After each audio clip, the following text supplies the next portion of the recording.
Hi. So I hope everybody's doing well.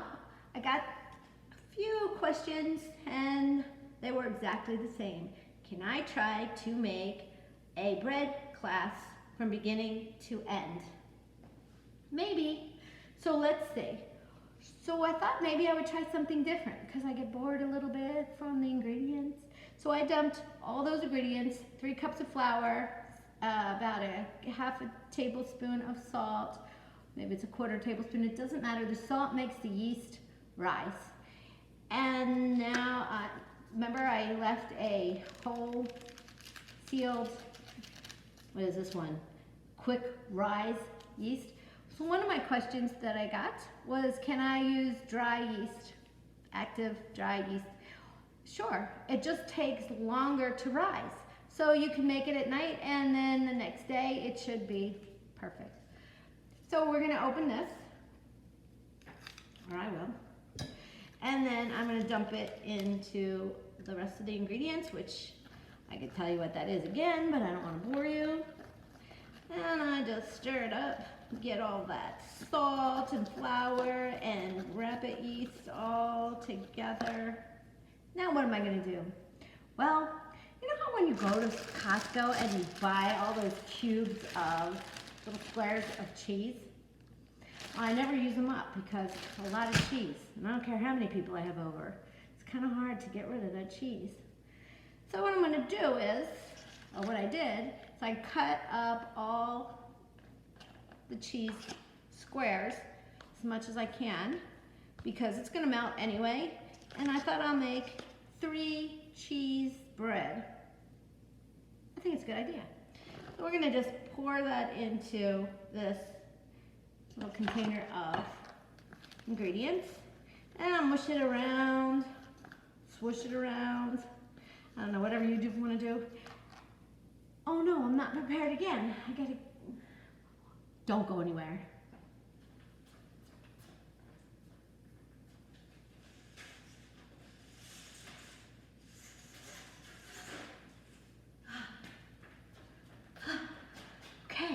You also get exercise when you make this bread because you might be like me and forget the water.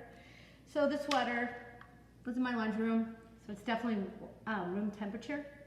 And remember, it is important for room temperature water because the yeast won't rise if it's too warm. And I don't know what happens to it if it's too cold because I've never tried that actually. So then you take your fork or whatever you want to use to mix the ingredients together. Get another workout. In the meantime, while you're doing this, I don't know if I can make a beginning to end video because what I have to do is wait 3 hours for this to rise. So what I could have done, and I didn't do, and I might do for the next one, I'll have a lot of bread. Because I could do this, I could let this sit for 3 hours and then do the whole thing again and then grab this one that's gonna sit for 3 hours and show you, it rose. But I think that this is pretty much all you need to see anyway, because now you know how this is supposed to look. Let's see if I can get this on camera so you can see. So there you go. And also with this, you see there's some flour still hanging around. You just, if you can, just get that a little bit more. Oh no, I don't have any more water. So add some more water, just a little bit, just to make the flour disappear. And then in about 3 hours, it will rise. You set your, oh wait, one more second, let me get this.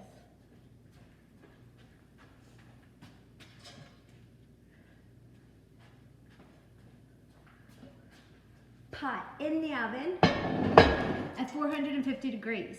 And when the pot is 450 degrees along with your oven, you will then, I can do this because it's not hot, you can then open your pot and dump this into it and it will be more like a kiln. And you would want to do this in the oven. You really just pull the drawer out and then take the lid off. I'm sure you realize that. You don't have to take this hot, super hot pot out to put the this dough in it. And then you dump it in.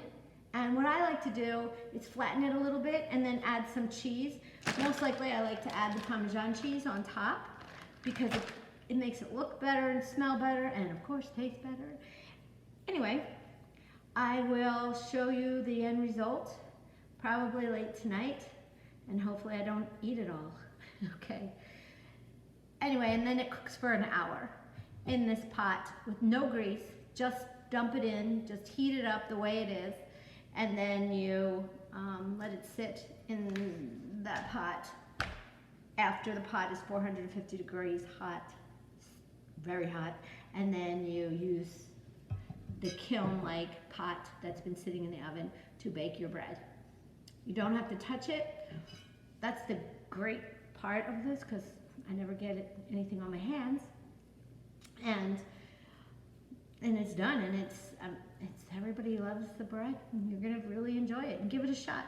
Maybe what you could do is take a picture of your bread and post it for me, because I would love to see what you did.